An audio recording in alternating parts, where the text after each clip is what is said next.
2012, you had a new coach come into the regime as Dave Rennie. For you, what did he bring as a coach into this Chiefs setup? He probably brought a lot more understanding of who we were with our identity as Chiefs. Ren's obviously recruited really well. We had no superstars back then. Yeah, we had Brodie, Retallick and Sam Canes, but they were kids back then. No one knew who they were, so he just recruited really well. Just got his phrase, his quote, his favourite quote is just good working hard buggers, and that's what we were. We just worked really hard for each other. And Wayne Smith, I mean, the professor, he was obviously brought in as well from Ren's. I mean, he must have added some massive things to the group. Yeah, he did, bro, and everyone knows, the brain that Wayne Smith has. But man, he rides you, bro, and he doesn't care who you are. If you've played one game or 100 games, he's riding you just to get the best out of you. He never makes it personal. He's always there to get the best out of you and make sure that you understand what your role is or responsibilities are. So, man, he's got so much respect for that man. He's when I went through my tough time in 2011 when I missed the World Cup, there was only a handful of people that really believed in me and trusted in me, and he was one of them. So I got a lot of respect for Wayne and what he's done and what he was able to do at the Chiefs just with his influence. Yeah, he worked us boys. We definitely earned our dollar that year or those years that he was with us because, man, I would come in 8 o'clock in the morning. I wouldn't leave home till 6:30, 7 o'clock. So we're doing full days, making sure no stone was unturned, and we're just doing all the due diligence that needed to be done. I mean, you've had the experience now to be able to look back. Do you look back at their coaching group and go, man, that was actually a really, really awesome mix that they had? Yeah, I've been fortunate enough I guess this last year, people keep asking me with interviews about my career, and I've had coaches all through my career, from Titch all the way to John Mitchell, even to when I'm playing Japan and France. So I've just been really lucky and fortunate to have the influence of coaches throughout my career and just important times of my career. So I've been blessed to have so many good coaches throughout my career. We'll kick on to the 2013 season. I reckon it's one of the hardest things to do is repeat titles, So did anything change in their pre-season, or did the Wrens keep it the same? Or Nah, it's we pretty much kept it the same. Same thing again. We just went back to what we knew, and that was hard work. It's probably the hardest campaigns that I've ever trained in. We had Smithy's big thing was having the two best 15 on the field training against each other. So our Thursday afternoon trainings was pretty much a game. Like, that's how intense it was. Brutal. It was brutal, bro. Physical and the boys that weren't in the 15 or the 23, but they were coming for you.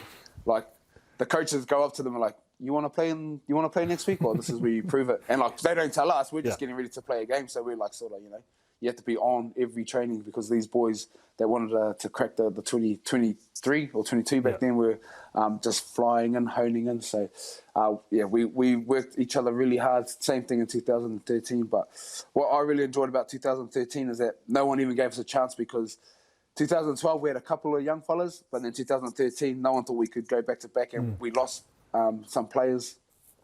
We got some new players, some new young fellas again, and then sort of just done our work during the season, and we've worked hard enough to make the final again.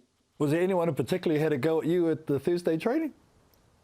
We've just been a big bully like normal, my mate. I've had a couple of scraps. The thing is, I would get a bit worried as a leader if we didn't have a few scraps in a couple of weeks. I just think it's always good to have a bit of edge and a bit of competitiveness. Have that competitive steel and just have something about you. Brodie Retallick actually his first. This is back in 2012. Tom Coventry at the time. I don't know if he done it on purpose, but he got the last year's team forward pack to train against the new guys coming in, and we're doing live mauling, and like I said, it was physical, it was full on.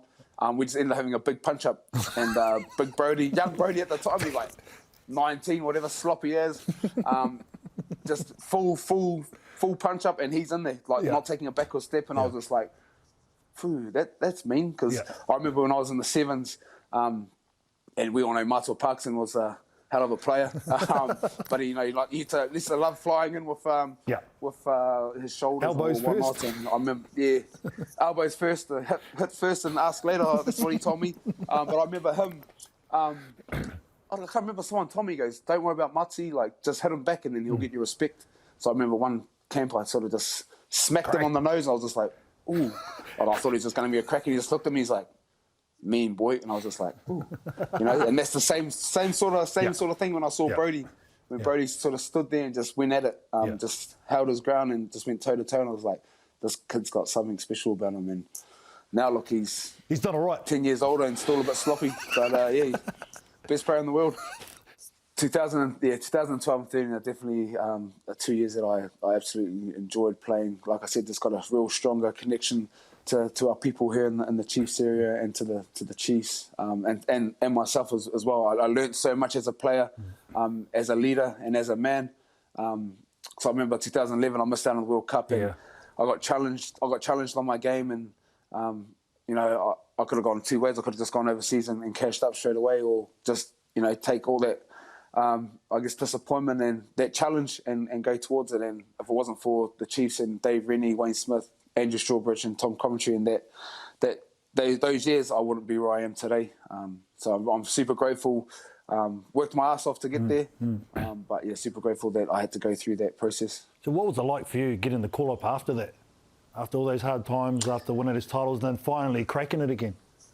Yeah, well, because 2012, I thought I was probably playing the best rugby that I've played, and still missed out on the All Blacks. I think the Irish turned up, and unfortunately, I think 2 or 3 of the blindside flankers went down with injury, and I was last resort. I think I was the only 6 left in the country, and yeah, they ran opportunities, me up bro. Opportunities, bro, and they're playing here in Hamilton, and I think they wanted to save some money. With bringing someone from... No flights and no hotels? No flights, bro. I could just drive straight to training, stay at home. There's a couple $100 they can save. And yeah, they just hit me up and I just thought, yeah, sweet as. I just thought I'd go there and hold the tackle bag for the week. And then when I got there, Steve was like, oh, we're going to play. And I was just like, oh, sweet, mean. And I was just like, this is my opportunity I've had. Yeah. I just thought, stuff or whatever happens. I'm just going to go out there on my home whenua. At the par, I'm just going to rip into it. Whatever happens. If I make mistakes, I make mistakes. It is what it is. I'm just going to go out there, wear the black jersey with pride and just swing for the fences. There's a Brad Thornton played late in his career. You've done it late in your career. I mean, obviously look after your body, as you say, you train a lot. At what stage do you think, my body's my vehicle, so I've got to look after it? It's happened for me, like I said, back when I was at the Sevens, when I was 17, 18 years old. We didn't have nutritionists back then. We just had tits. I don't know if there's a lot of science behind that. There was none whatsoever. There was none. I just knew that there's no GPS. I just knew if to have like a big drink of pump after training, you worked hard. And again, I just Titch just ingrained us like healthy eating. You weren't allowed chocolate, fried food, and that. And even though we hated him for it, I've been like that since then. Like I still. I like to have a burger now and then, but I wouldn't, it's a lifestyle choice that I got shown at a very young age.